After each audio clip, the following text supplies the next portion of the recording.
করছি আল্লাহর নামে, যিনি পরম করুণাময়, অতি দয়ালু।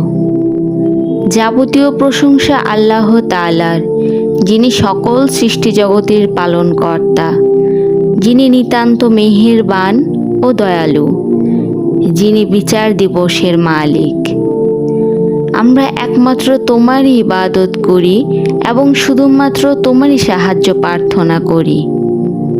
আমাদেরকে সরল পথ দেখাও, সে সমস্ত লোকের পথ যাদেরকে তুমি নিয়ামত দান করেছ, তাদের পথ নয় যাদের প্রতি তোমার গজব নাজিল হয়েছে এবং যারা পথভ্রষ্ট হয়েছে।